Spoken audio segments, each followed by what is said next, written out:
Deutsch lernen durch Hören. Endlich wieder Single. Maria hat sich gerade von ihrem Mann getrennt. Nach 40 Jahren endlich wieder Single. Sie freut sich auf ihre eigene Wohnung. Es ist nicht ganz einfach. In meinem Alter riskieren viele keinen Neuanfang mehr. Ihre Freundin Anna nickt. Aber du hast ja uns. Wir helfen dir.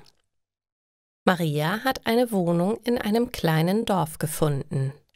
In diesem Ort wohnen auch Anna und ihr Mann Josef. Sie helfen ihr beim Umzug. Josef hat ein großes Auto. Hier passt viel hinein. Sie müssen nur 3-mal hin und her fahren. Dann sind Marias Möbel in der neuen Wohnung. Maria ist sehr glücklich. Endlich hat sie ihre Freiheit wieder. Der einzige Nachteil ist, Maria hat kein Auto. Die Busverbindung zur Kleinstadt ist nicht gut. Zum Einkaufen muss sie ihr Rad benutzen. Das wird mich fit halten. Maria ist zuversichtlich. Die Hauptsache ist, ich habe meine Ruhe. Ich kann wieder alles selbst entscheiden. Und ich kann spontan das tun, was ich möchte. Heute ist Marias erste Nacht in der neuen Wohnung. Es ist schon spät. Maria wollte erst alle Kisten auspacken, bevor sie ins Bett geht. Dann wache ich morgen früh nicht im Chaos auf. Maria legt sich ins Bett. Sie nimmt ihr Buch mit. Endlich kann ich so lange lesen, wie ich möchte, denkt sie. Niemand beschwert sich, dass das Licht an ist. Maria genießt ihre neue Freiheit. Sie kann morgen früh in aller Ruhe Kaffee trinken. Keiner stört sie. Es ist nie zu spät, ein neues Leben zu beginnen. Ihr Telefon klingelt. Anna ruft an. Geht es dir gut? Bist du nicht einsam? Maria lacht. Nein, wirklich nicht. Ich bin alleine, aber nicht einsam. Ich fühle mich wunderbar. Morgen kommt ihr zum Kaffee trinken. Ich muss den neuen Backofen ausprobieren. Apfelkuchen? Anna lacht jetzt auch. Sie hatte sich Sorgen um Maria gemacht. Aber wenn Maria Kuchen backen will, ist alles in Ordnung.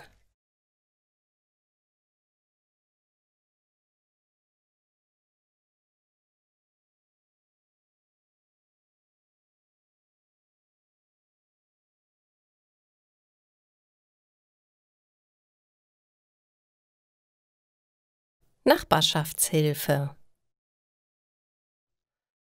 Maria wohnt in einem Dorf. Sie hat kein eigenes Auto. Der Bus fährt nur selten. Maria erledigt ihre Einkäufe mit dem Fahrrad. Der Weg zum Einkaufszentrum ist nicht weit. Maria ist in 20 Minuten im Supermarkt. Das Radfahren hält mich fit, sagt sie zu ihrer Tochter. Diese macht sich oft Sorgen um ihre Mutter. Aber sie wird ihre Mutter jetzt öfter besuchen. Heute schneit es. Aber Maria braucht dringend Waschpulver, Brot, Nudeln und etwas Gemüse. Sie überlegt: Soll ich bei diesem Wetter mit dem Rad fahren? Es wird glatt auf der Straße sein. Hoffentlich falle ich nicht hin. Sie holt ihr Fahrrad aus dem Keller. Es wird schon gut gehen, denkt sie. Dann steigt sie aufs Rad und fährt los. Herr Schmidt schaut zufällig aus seinem Fenster. Er sieht Maria die Straße entlang radeln. »Schau mal, Anna, da ist die Maria. Die will doch tatsächlich bei diesem Wetter einkaufen fahren«, sagt er zu seiner Frau. Anna findet das gar nicht gut. Sie wird hinfallen und sich verletzen. Du musst ihr unbedingt mit dem Auto folgen. Herr Schmidt ist schon unterwegs. Er hat ein großes Auto. Damit kann er sicher durch den Schnee fahren. Bald hat er Maria erreicht. Sie ist abgestiegen. Sie schiebt ihr Fahrrad. Der Schnee ist zu tief zum Radfahren. »Hey, Maria«, ruft Herr Schmidt. »Komm, steig ein. Das Rad kann in den Kofferraum. Ich fahre dich zum Supermarkt.« Jetzt ist Maria sehr froh. Es war doch keine gute Idee, mit dem Fahrrad im Schnee zu fahren. »Danke, das ist sehr nett. Ich brauche unbedingt ein paar Sachen aus dem Supermarkt.« Herr Schmidt lacht. »Das ist doch kein Problem. Ruf uns doch nächstes Mal einfach an. Dann nehmen wir dich im Auto mit. Wir müssen ja auch oft einkaufen. Unter Nachbarn hilft man sich. Das nennt man Nachbarschaftshilfe.« Maria überlegt. Wie kann sie sich am besten bedanken? Da fällt ihr ein, die Schmidts essen gerne Apfelkuchen. Den kann Maria am besten backen. Sie hat sogar schon einmal einen Preis dafür bekommen. Sie wird die Zutaten dafür heute gleich mit einkaufen. Und dann wird sie die beiden morgen Nachmittag zum Kaffee und Kuchen einladen. Das ist dann auch Nachbarschaftshilfe.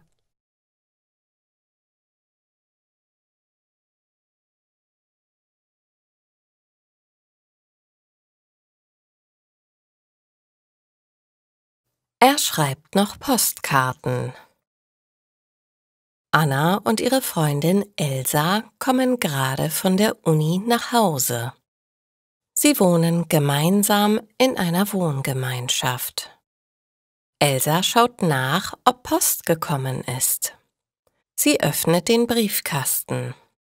»Schau mal, Anna, hier ist eine Postkarte für dich.« Sie gibt Anna die bunte Karte. Anna schaut sich zuerst das Bild an. »Das ist der Eiffelturm. Jemand hat mir aus Paris geschrieben.« Dann dreht sie die Karte um. Sie erkennt die Schrift nicht. Der Text lautet: »Liebe Anna, ich bin gerade im Urlaub. Hier in Frankreich ist es wunderschön. Im Moment schaue ich mir Paris an. Paris ist die Stadt der Liebe. Deswegen musste ich an dich denken. Ich hätte dir auch eine WhatsApp-Nachricht schreiben können, aber ich finde, eine altmodische Postkarte ist viel schöner. So hast du ein Stück von mir in der Hand. Außerdem spare ich mir damit die Suche nach einem Souvenir. Ich muss also nicht durch mehrere Andenkenläden laufen. Smiley. Ich freue mich schon auf ein Wiedersehen. Viele Grüße, Tobias.« Wow, er schreibt noch Postkarten? Wie romantisch! Elsa ist begeistert. Anna weiß nicht, was sie sagen soll. Tobias ist nur ein Mitstudent. Er hat ein paar Kurse mit ihr gemeinsam. Sie wusste nicht, dass er in sie verliebt ist. »Ach, Elsa, ich kenne Tobias doch kaum. Ich weiß gar nicht, wie ich jetzt reagieren soll.« Aber Elsa hat einen guten Rat. »Du kannst die Karte ja erstmal an den Kühlschrank hängen. Das Bild ist doch schön. Du kannst Tobias doch mal zum Essen einladen. Wenn du ihn dann nicht willst, nehme ich ihn. Romantische Männer sind so selten geworden.« Jetzt müssen beide lachen. Die Postkarte kleben sie aber nicht an den Kühlschrank. Sie bekommt einen schönen Platz an der Pinnwand im Flur.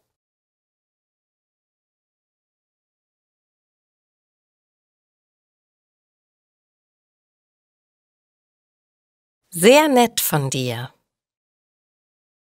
Tobias ist nervös. Seine Mitstudentin Anna hat ihn für heute Abend zum Essen eingeladen. Sie wohnt zusammen mit ihrer Freundin Elsa in einer Wohngemeinschaft. Tobias klingelt. Kurz darauf öffnet Anna die Tür. Hallo Tobias, komm doch rein. Tobias reicht Anna einen Blumenstrauß. Außerdem hat er eine Flasche Rotwein mitgebracht. Die ist original aus Frankreich. Ich habe sie in Paris gekauft. Anna bedankt sich. Das ist aber sehr nett von dir. Das Essen ist schon fertig. Wir essen im Wohnzimmer. Elsa ist auch schon zu Hause. Wir können gleich anfangen. Tobias ist ein bisschen enttäuscht. Er hatte gedacht, er würde mit Anna alleine sein. Tobias war kürzlich im Urlaub. Als er in Paris war, wurde er mutig. Er hat Anna eine Postkarte geschickt. Er hat ihr darauf geschrieben, dass er in sie verliebt ist. Jetzt hofft er, dass Anna ihm eine Chance gibt. Ihre Einladung zum Essen ist ja schon ein gutes Zeichen. Hallo Tobias, ich bin Elsa. Schön, dass du da bist. Oh, du hast Wein und Blumen mitgebracht. Das ist so romantisch. Elsa ist begeistert. Sie mag romantische Männer. Anna dagegen denkt eher praktisch. Ihr Motto ist: Ein Mann soll mir keine Blumen schenken, er muss den Abfluss reparieren können. Anna serviert die Lasagne. Beim Essen fällt ihr auf, dass Elsa und Tobias sich sehr gut unterhalten. Anna dagegen langweilt sich etwas. Du Elsa, sei mir nicht böse. Ich muss noch dringend etwas für morgen vorbereiten. Tobias, bist du sehr enttäuscht, wenn ich dich mit Elsa allein lasse? Elsa und Tobias schauen sich an. Sie schütteln beide den Kopf. Nein, alles gut. Geh doch lernen. Wir kommen schon zurecht. Tobias wirkt sogar etwas erleichtert. Als Anna in ihrem Zimmer auf ihr Handy schaut, findet sie eine Nachricht von Elsa. Tobias ist total mein Typ. Kann ich ihn haben? Du willst ihn ja nicht. Sie tippt zurück. Na klar, ich bin ja absichtlich gegangen, damit ihr alleine sein könnt. Viel Glück! Elsa antwortet sofort. Dankeschön, das ist sehr nett von dir. Tobias wurde in dieser Angelegenheit gar nicht erst gefragt. Aber er ist sehr zufrieden mit der Entwicklung. Er findet Elsa eigentlich viel netter als Anna.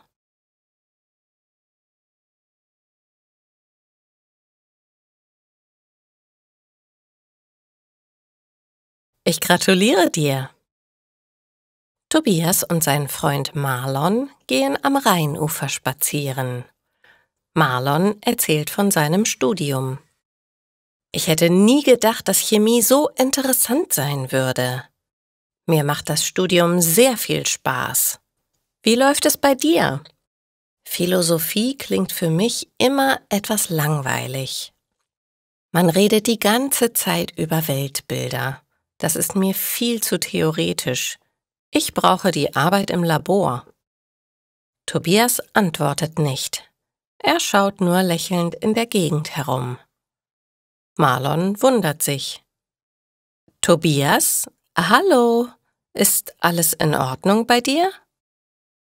Tobias reagiert nicht. Er lächelt nur.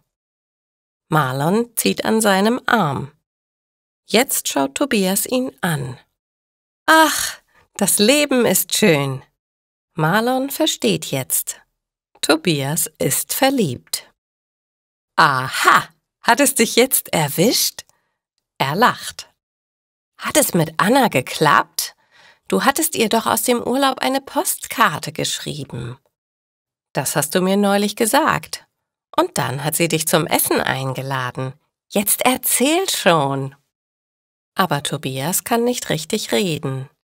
Er ist mit seinen Gedanken ganz woanders. Ja, nein. Also, es ist nicht Anna. Es ist Elsa. Sie wohnen zusammen. Anna braucht jemanden, der praktisch denkt. Sie will keine Blumen.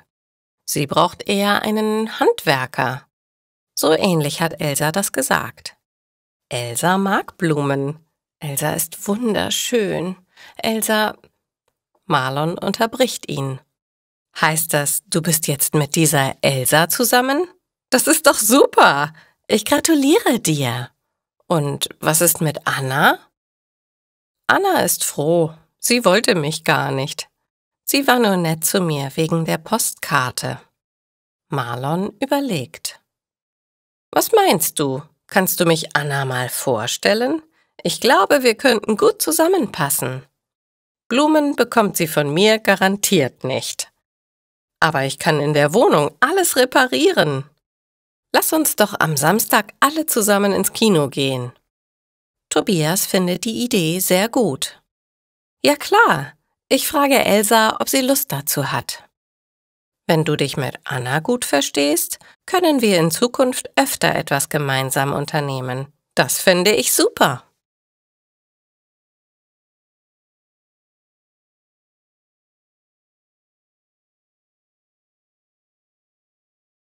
Hallo Oma, ich bin's.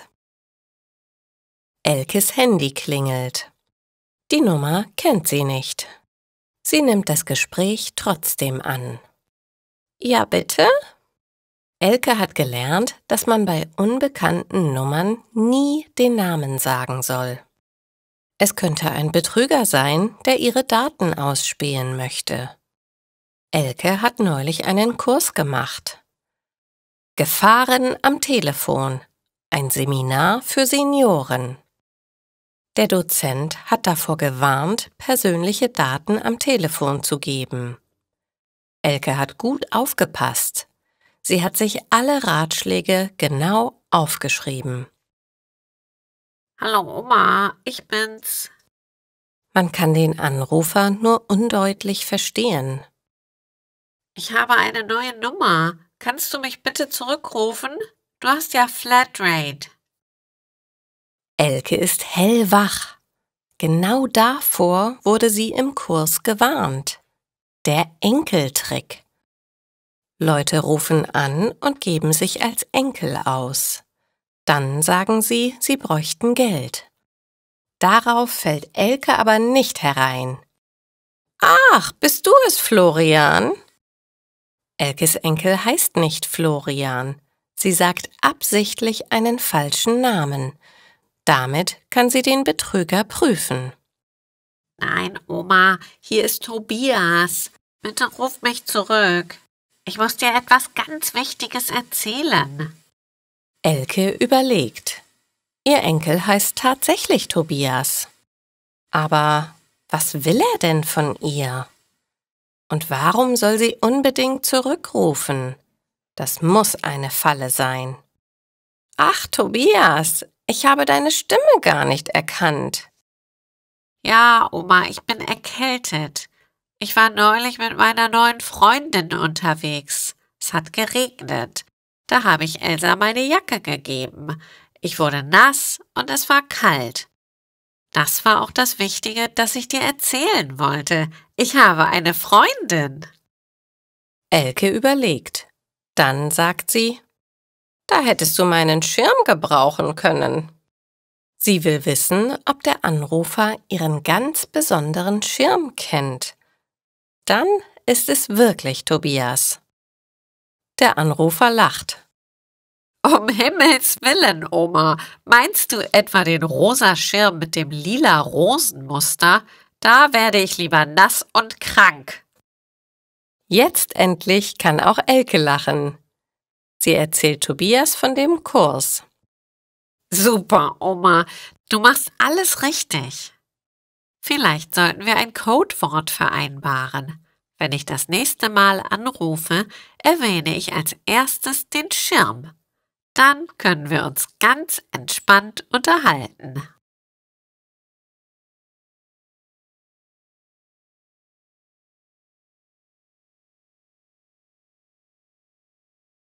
Wie bist du auf die Idee gekommen? Elke und Ida sind Rentnerinnen. Früher waren sie Kolleginnen. Sie haben im selben Büro gearbeitet. Jetzt haben sie viel Zeit. Sie unternehmen oft etwas gemeinsam. Beide können nicht mehr gut laufen. Deshalb benutzen sie Rollatoren. Das sind kleine Wagen, die man vor sich herschiebt. Man kann sich daran festhalten. Man kann sich sogar darauf setzen, wenn man müde ist. Manchmal sind sie aber etwas schwierig, zum Beispiel, wenn man in einen Bus einsteigen möchte. Heute besuchen sie gemeinsam einen Kurs. Er heißt Rollatorführerschein. Der Kurs ist kostenlos. Er wird von einer Krankenkasse angeboten. Die Teilnehmer treffen sich im Park. Dort wartet schon der Kursleiter. Er hat einen Parcours aufgebaut. Es gibt Stufen, Hindernisse und Rampen. Er benutzt unterschiedliche Wege, den Kiesweg im Park und das Kopfsteinpflaster in der Einfahrt. Elke und Ida bekommen jeweils eine Startnummer. Der Kursleiter erklärt den Weg. Sie müssen mit ihrem Rollator eine bestimmte Strecke bewältigen. Es kommt dabei nicht auf Schnelligkeit an. Achten Sie auf den Boden und auf die Hindernisse. Wichtig ist, dass Sie gesund am Ziel ankommen. Dort wartet eine Tasse Kaffee und ein Stück Kuchen auf Sie. Also, dann mal los! Die beiden Frauen schieben ihre Rollatoren gemütlich über die Strecke. Der Kiesweg ist aber sehr anstrengend. Diese kleinen Steine machen das Schieben schwer. Und da hinten müssen wir noch über diese dummen Stufen. Da sollen wir das Einsteigen in den Bus üben. Ida bleibt erschöpft stehen. Ja, es ist noch recht weit bis zum Ziel. Wir müssen einmal um die ganze Wiese herumfahren. Elke nickt. Wie bist du bloß auf die Idee gekommen, diesen Kurs zu machen? Ida verteidigt sich. Du hast doch gesagt, dass diese Rollatoren umständlich sind. Du wolltest lernen, wie man in einen Bus einsteigt mit diesem Ding. Ja, das stimmt, aber stundenlang über Kieswege zu laufen ist sinnlos. Lass uns eine Abkürzung nehmen. Wir gehen einfach quer über die Wiese. Dann sind wir schneller bei Kaffee und Kuchen. Ida überlegt. Sie findet die Idee gut. So machen wir das. Und beim Einsteigen in den Bus bitten wir einfach die anderen Fahrgäste um Hilfe. Das hat ja bisher auch immer gut geklappt.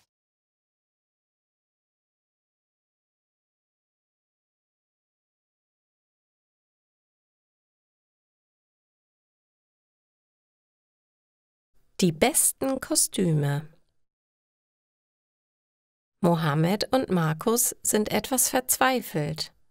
Es ist schon fast Rosenmontag und die beiden haben noch kein Kostüm für Karneval. Dabei ist Karneval ein großes Fest in Köln. Sie wollen am Umzug teilnehmen. Und sie wollen beim Kostümwettbewerb gewinnen, den sie mit ihren Freunden machen wollen. Es ist nur zum Spaß, aber Markus und Mohammed nehmen das sehr ernst. Wir können kein Kostüm mehr im Internet bestellen, das kommt nicht mehr an, sagt Mohammed. Dann müssen wir mal durch die Läden gucken, vielleicht finden wir dort die besten Kostüme, antwortet Markus. Nach der Arbeit gehen sie los. Sie gehen in ein Kostümgeschäft, das sie im Internet gefunden haben. Doch dort sind schon fast alle Kostüme ausverkauft. Ich frage die Verkäuferin um Hilfe, sagt Markus. Er geht zur Kasse und fragt freundlich nach Hilfe. Die Verkäuferin kann ihnen jedoch nicht mehr helfen. Die Kostüme, die sie noch im Laden hat, gefallen den beiden nicht, und die Freunde gehen traurig nach Hause. In 2 Tagen ist schon Rosenmontag und wir haben als einzige kein Kostüm, sagt Markus traurig. Mohammed hat plötzlich eine Idee. Was ist, wenn wir uns gegenseitig verkleiden? Schlägt er vor. Markus guckt verwirrt. Na ja, dein Kostüm bin ich und ich ziehe deine Kleidung an. Wir tragen sehr unterschiedliche Sachen. Jetzt lächelt Markus. Ihm gefällt die Idee. Am Rosenmontag machen sie es genau so. Mohammed trägt die Kleidung von Markus und seine Sonnenbrille und Markus trägt den Anzug, den Mohammed zur Arbeit anzieht. Ihre Freunde finden die Kostüme sehr gelungen und so gewinnen sie sogar den kleinen Wettbewerb.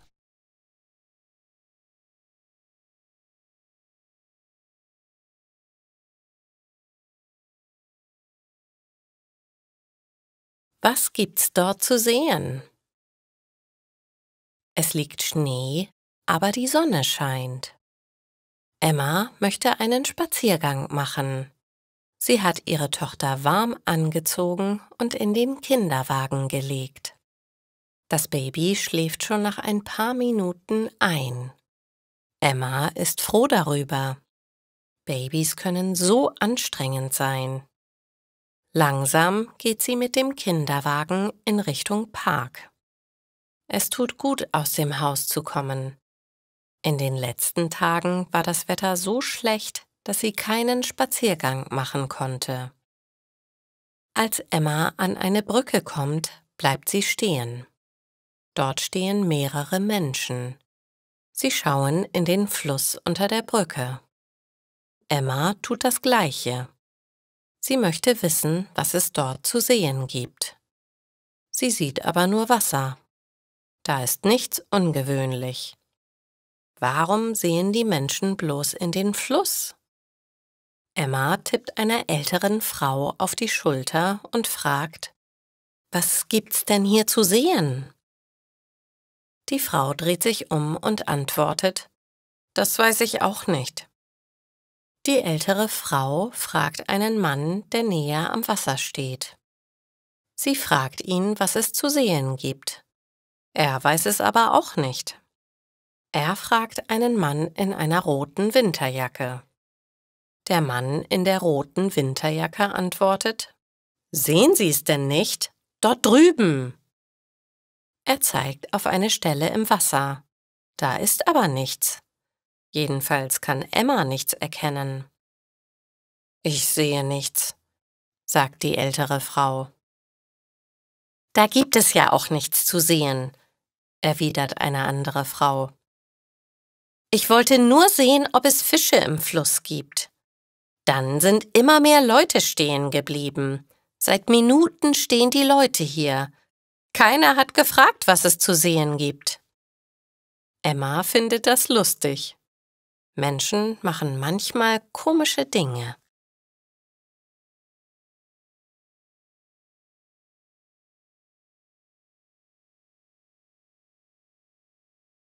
Der Weihnachtsmann kommt durch den Schornstein. »Mama, Mama, wann kommt der Weihnachtsmann?« fragt Romina aufgeregt. Mama lacht. »Heute Nacht, am Heiligabend. Aber nur, wenn du ruhig in deinem Zimmer schläfst.« Romina seufzt. »Aber ich will ihn doch sehen«, sagt sie. Mama antwortet: »Ich glaube dir, aber der Weihnachtsmann kommt nur, wenn die Kinder brav im Bett liegen.« »Okay«, sagt Romina leise, aber sie hat eine Idee. Es ist Nacht. Mama und Papa sind im Bett. Papa schnarcht laut. Romina ist immer noch wach. Sie wartet, bis draußen alles ruhig ist. Jetzt geht sie leise aus ihrem Zimmer. Langsam geht Romina die Treppen hinunter. Es ist dunkel. Es liegen noch keine Geschenke unter dem Weihnachtsbaum. Das heißt, der Weihnachtsmann war noch nicht da. Romina versteckt sich hinter dem Sofa. Jetzt wartet sie auf den Weihnachtsmann. Aber sie ist sehr müde und der Weihnachtsmann kommt nicht. Sie schläft ein. Bumm! Romina wacht auf. Was war das? Sie schaut zu dem Weihnachtsbaum. Der Weihnachtsmann! Romina ist sehr aufgeregt. Er hat einen roten Mantel an und einen sehr langen weißen Bart. Er legt die Weihnachtsgeschenke unter den Baum. Romina steht auf und flüstert: »Bist du der Weihnachtsmann?« Der Weihnachtsmann sagt: »Ja, der bin ich. Aber warum bist du denn noch nicht im Bett?« »Ich wollte dich sehen«, antwortet Romina. Dann wird sie traurig. »Ich war jetzt nicht brav. Bekomme ich keine Geschenke?« fragt sie leise. Der Weihnachtsmann lacht. »Ho, ho, ho! Du warst das ganze Jahr lang sehr brav. Natürlich gibt es Geschenke für dich.« Romina freut sich. »Yippie! Aber wie bist du denn hineingekommen?« »Ich bin durch den Schornstein gekommen und unten durch euren Kamin gefallen.« Der Weihnachtsmann zeigt auf den Kamin. »Zum Glück haben wir das Feuer ausgemacht«, sagt Romina. Der Weihnachtsmann lacht wieder. »Ho, ho, ho! Das stimmt, aber jetzt musst du ins Bett gehen, Romina.« »Okay, gute Nacht, Weihnachtsmann«, sagt Romina. »Gute Nacht, Romina«, antwortet er. Romina geht leise in ihr Zimmer zurück. Sie ist sehr glücklich. Papas Schnarchen hat aufgehört, aber das bemerkt Romina nicht. Sie schläft sofort ein.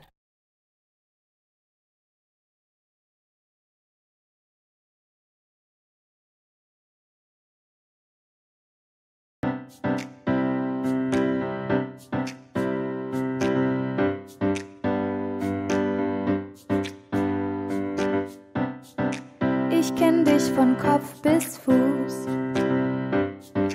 Keine weiß so viel über dich. Ich liebe dich genau wie Gott dich schuf. Denn für mich bist du einzigartig. Jemanden wie dich gibt es nicht nochmal. Du hebst dich von all den anderen ab. Du bist so liebevoll und auch loyal. Du bist mein vierblättriges Kleeblatt. Und wenn ich in deine Augen sehe, dann werd ich ein bisschen schwach. Du ziehst mich so sehr an wie ein Magnet, wie du strahlst und wie du lachst. Ich will nie wieder weg von hier, denn ich gehör zu dir, ich gehör zu dir, ich gehör zu dir, ich gehör zu dir, ich gehör zu dir, ich gehör zu dir, ich gehör zu dir.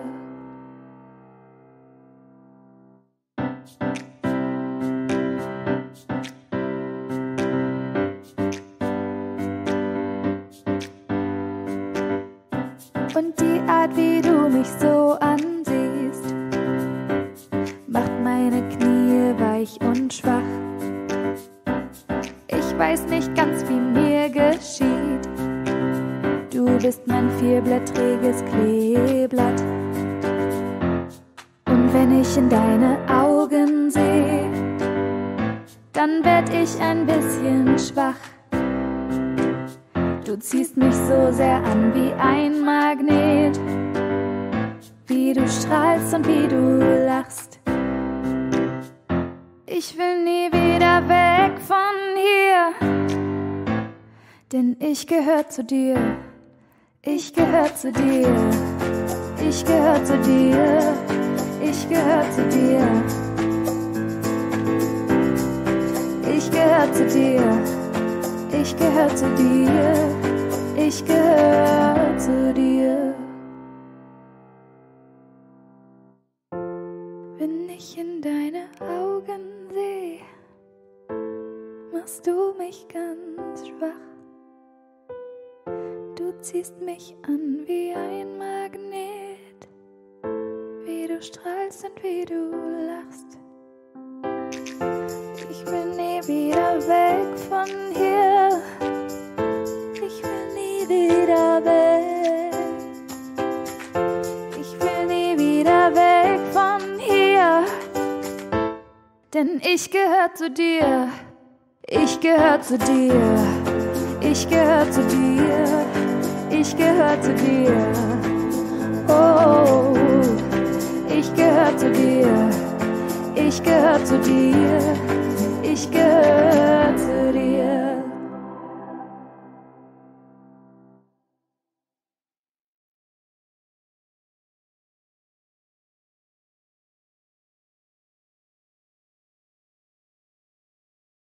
Azubis. Heute ist ein aufregender Tag für Samira. Sie soll die neuen Auszubildenden einweisen. Azubis nennt sie ihr Chef. Es sind 3 Stück, 2 junge Frauen und ein junger Mann. Mehr weiß Samira noch nicht. Das wird schon, sagt ihre Arbeitskollegin Roswitha zu Samira. Die Azubis sind bestimmt aufgeregter als du. Denk nur an deinen ersten Tag hier zurück. Da hat Roswitha recht. Samira war sehr aufgeregt an ihrem ersten Tag. Sie legt die Unterlagen in den Schulungsraum, kocht frischen Kaffee und geht schließlich vor die Tür des Gebäudes, um die Azubis abzuholen. Sie kommen alle 3 pünktlich und sind sehr nervös. »Guten Morgen«, sagt Samira. »Ich bin Samira und ich werde euch die Firma zeigen. Lasst uns nach oben gehen.« Sie führt die Azubis in den Schulungsraum und bittet sie, sich vorzustellen. »Ich bin Alan, ich bin 20 Jahre alt und bin hier für die Ausbildung als IT-Fachkraft«, sagt der junge Mann. Samira nickt und die erste junge Frau stellt sich vor. »Ich bin Miriam, 16 Jahre alt und bin hier für die Ausbildung zur Bürokauffrau.« »Und ich bin Elif, ich bin 18 Jahre alt und ebenfalls hier für die Ausbildung zur IT-Fachkraft.« »Herzlich willkommen«, sagt Samira. Sie lächelt. Die neuen Azubis wirken motiviert und freundlich. »Ich bin eure Ansprechpartnerin. Wenn ihr also mal Probleme habt, kommt zu mir und wir finden gemeinsam eine Lösung.« Sie führt die neuen Azubis anschließend durch die unterschiedlichen Abteilungen der Firma. Am Ende des Tages ist Samira sehr zufrieden und auch die Azubis gehen mit einem Lächeln nach Hause.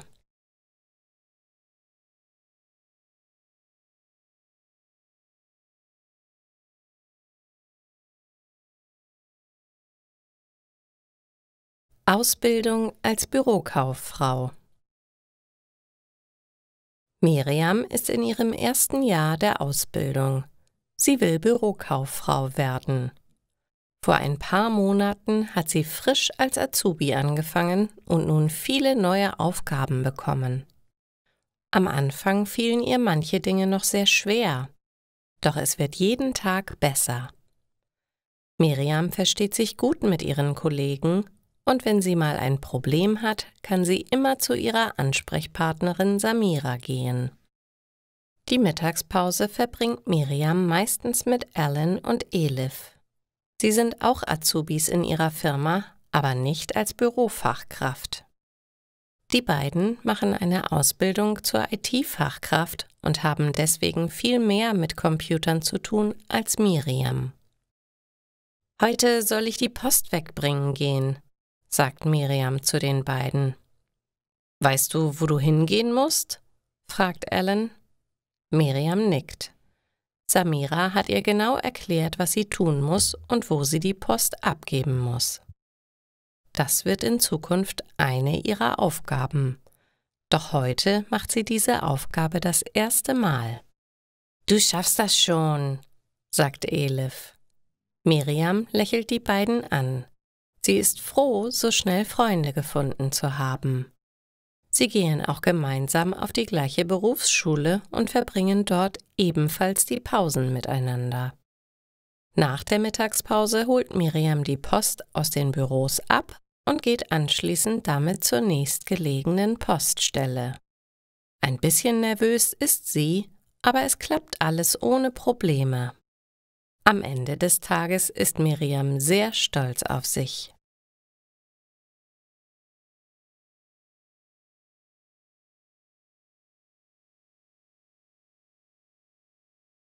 Arbeit im Familienbetrieb. Stellas Handy klingelt. Ihre Freundin Mara ruft an. »Hallo Stella, kommst du heute Abend mit ins Kino? Der neue Avatar läuft im Citypalast.« »Ach, schade, heute kann ich nicht. Ich muss in der Pizzeria aushelfen.« Mara ist traurig. »Immer diese Arbeit. Hat dein Vater noch keinen Ersatz für Antonio gefunden?« »Nein, leider nicht. Erst ab nächster Woche.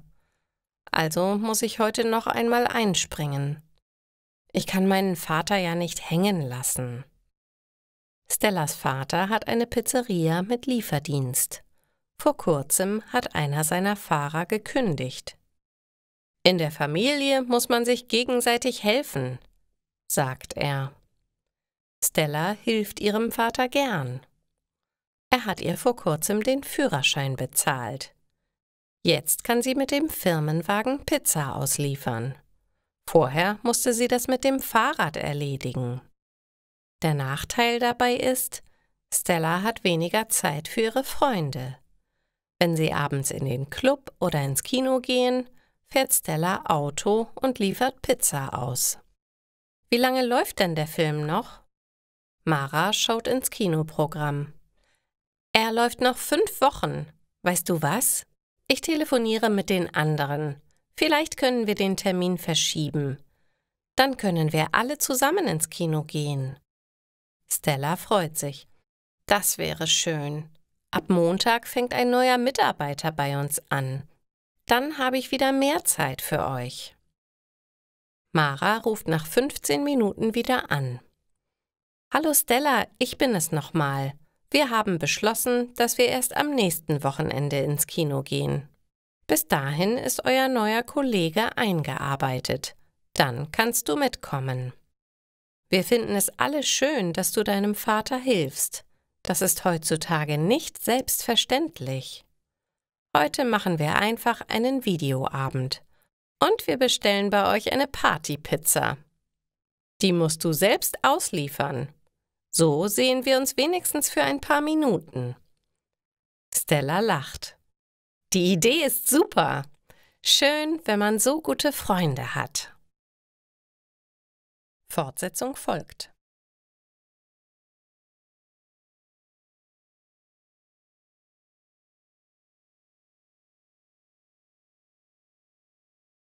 Das kostet extra.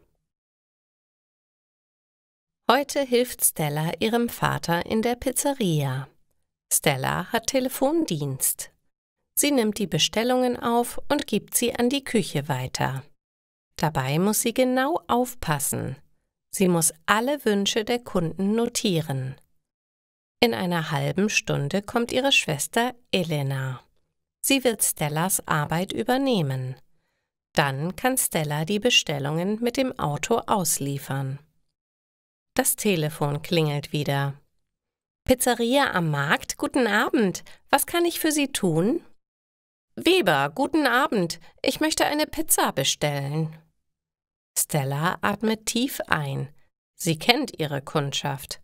Frau Weber ist immer sehr unentschlossen. Sie kann sich nicht entscheiden. Stella braucht viel Geduld. »Hallo, Frau Weber. Was für einen Belag sollen wir auf die Pizza legen? Salami? Paprika?« Frau Weber überlegt. »Ach, Salami hatte ich letzte Woche. Vielleicht heute mal Schinken?« »Gute Idee, Frau Weber. Schinken also. Und was noch? Zwiebeln?« »Ach nein, bitte keine Zwiebeln. Davon bekomme ich immer Bauchschmerzen. Pilze wären lecker.« Stella notiert. Pizza für Frau Weber, Schinken, Pilze. »Haben Sie noch einen Wunsch, Frau Weber?« Frau Weber antwortet nicht. »Hallo, Frau Weber? Sind Sie noch da?« »Ja, ich überlege noch. Ich glaube, ich hätte gerne noch Ananas und doppelt Käse.« Stella atmet noch einmal ganz tief ein. Ananas auf Pizza? Das kann sie nicht verstehen. In diesem Punkt ist sich die ganze Familie einig. Ananas gehört nicht auf eine Pizza. Ananas? Frau Weber, das tut mir leid. Ananas haben wir nicht im Sortiment. Junge Frau, das ist aber schlecht. Ich bin seit Jahren Stammkundin. Und jetzt bekomme ich keine Ananas? Frau Weber klingt sehr verärgert. Stella muss handeln. Okay, Frau Weber, das kriegen wir hin. Ich werde gleich eine Dose Ananas besorgen.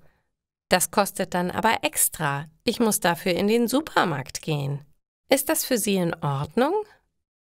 Frau Weber wirkt erfreut. Ja, das ist in Ordnung. Das Extrageld bezahle ich gerne. Als Elena zur Übernahme kommt, kauft Stella schnell die Ananas. Der Koch ist entsetzt. Mamma mia, Ananas auf Pizza, das kostet aber extra. Schmerzensgeld für den italienischen Koch. Alle müssen lachen. Stella beeilt sich mit dem Ausliefern. Diese Ananaspizza muss schnell wieder aus dem Haus.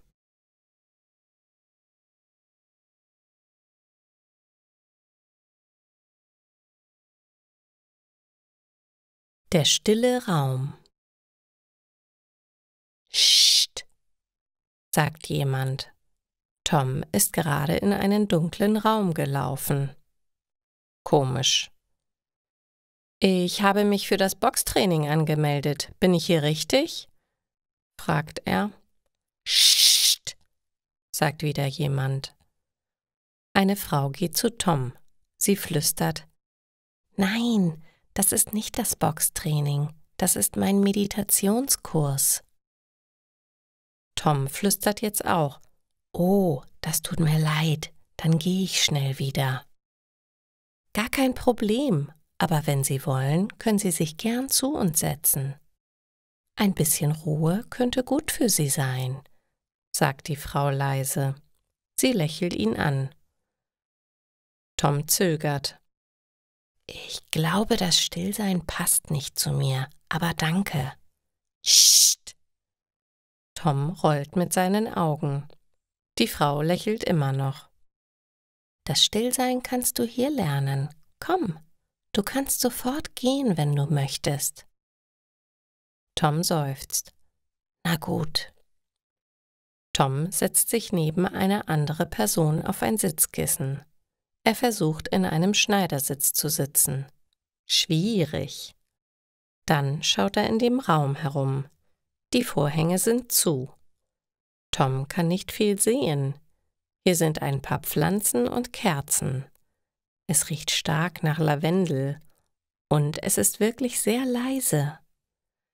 Er hört nur den Atem von den anderen Personen im Raum. Plötzlich sagt die Frau, so, jetzt atmen wir ganz tief ein. Für 4 Sekunden einatmen. Dann für 4 Sekunden anhalten. Und dann für 4 Sekunden ausatmen. Tom schließt seine Augen. 1, 2, 3, 4. Warum ist das so schwierig? Und anhalten. 1, 2, 3, 4. Puh, Tom findet das nicht einfach. Und ausatmen. 1, 2, 3, 4. Super. Und jetzt machen wir eine stille Meditation. Lasst eure Gedanken frei laufen. Jetzt ist es wieder still, sehr still. Tom versucht langsam zu atmen. Dann öffnet er kurz seine Augen. Alle anderen sitzen ruhig auf dem Boden und haben ihre Augen zu. Wie langweilig. Das ist ganz anders als Boxen. Tom denkt viel nach. Über das Boxtraining, über seine Freundin Emilia.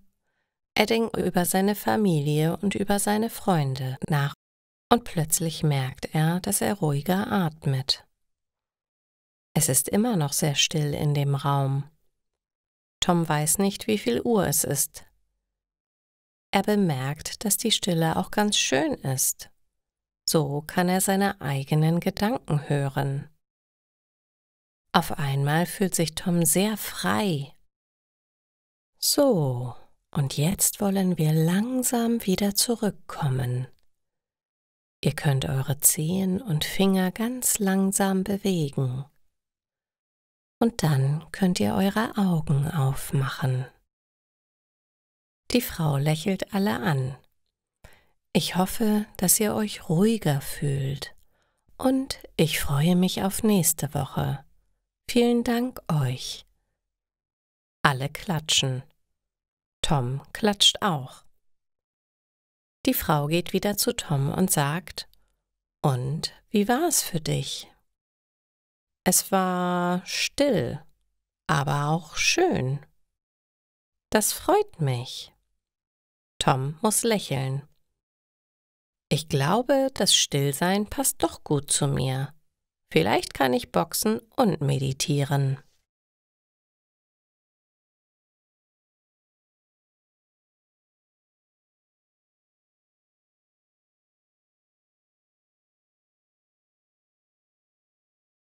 Die sparsame Wahl. Schon wieder ist Annas Auto liegen geblieben. Schon zum 3. Mal in diesem Monat. Nun reicht es ihr. Sie will ein neues Auto. Zusammen mit ihrem 20-jährigen Sohn geht sie zu einem Autohändler.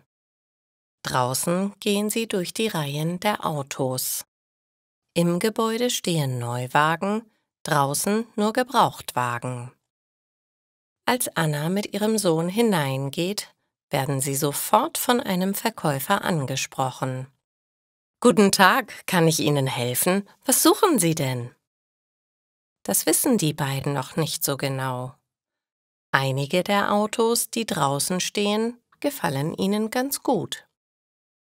Aber es sind alles ganz unterschiedliche Autos. Von klein bis groß ist alles dabei. Ihr Sohn wünscht sich ein sportliches Auto, aber Anna ist sich nicht sicher, ob ihr das gefällt. »Etwas Günstiges wäre schön«, sagt sie. »Da habe ich etwas. Da drüben steht ein kleiner Wagen für 9.000 €. Der ist leicht zu parken«, erklärt der Verkäufer. Gemeinsam schauen sie sich das Auto an. Aber Annas Sohn will lieber einen großen Gebrauchtwagen. Draußen steht einer, der ihm gefällt. Er fragt den Verkäufer nach dem Auto draußen. »Ja, der Wagen kostet genauso viel wie der kleine hier, aber der große braucht viel mehr Benzin. Deshalb ist das große Auto eigentlich viel teurer. Man muss viel öfter tanken und Benzin ist teuer. Die Versicherung dafür ist auch teurer als für den kleinen«, erklärt der Verkäufer. Das überzeugt Anna. Sie will das kleine Auto ausprobieren. Also fahren sie eine Runde damit. Es lässt sich gut fahren und auch gut einparken. Das gefällt Anna. Vor allem aber, dass es wenig Benzin verbraucht. Jemanden im Regen stehen lassen. Matthias lädt seine Verwandten und Freunde auf eine Grillparty ein. Dafür braucht er viele Stühle und Tische. Die sollte sein Freund Uwe besorgen. Uwe aber kommt nicht und Matthias ruft ihn an. »Uwe, wo bleibst du denn?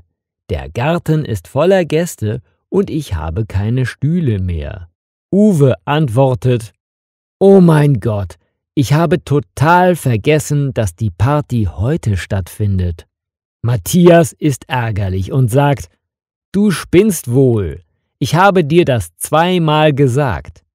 Ich stehe den ganzen Tag hier im Garten und bereite die Party vor und du lässt mich im Regen stehen.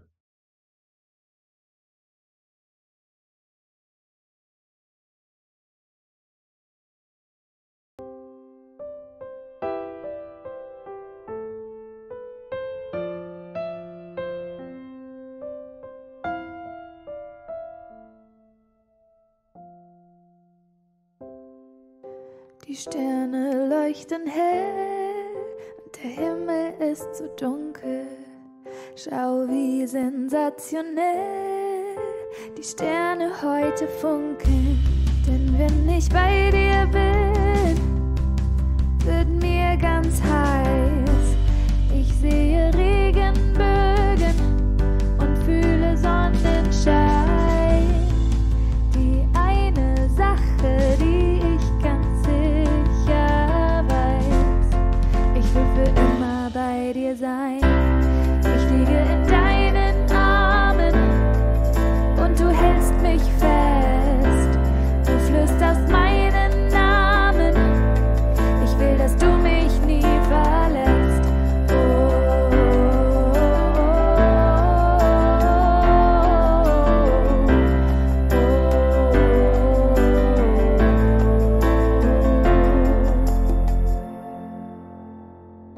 Wir schauen raus am nächsten Morgen und wir sehen die Sonne aufgehen. Bei dir fühle ich mich geborgen. Ich will nie wieder aufstehen. Denn wenn ich bei dir bin, wird mir ganz heiß. Ich sehe Regenbögen und fühle Sonnenschein. Die eine Sache, die ich ganz sicher weiß: Ich will für immer bei dir sein. Ich liege in deinen Armen und du hältst mich fest. Du flüsterst meinen Namen. Ich will, dass du mich nie verlässt.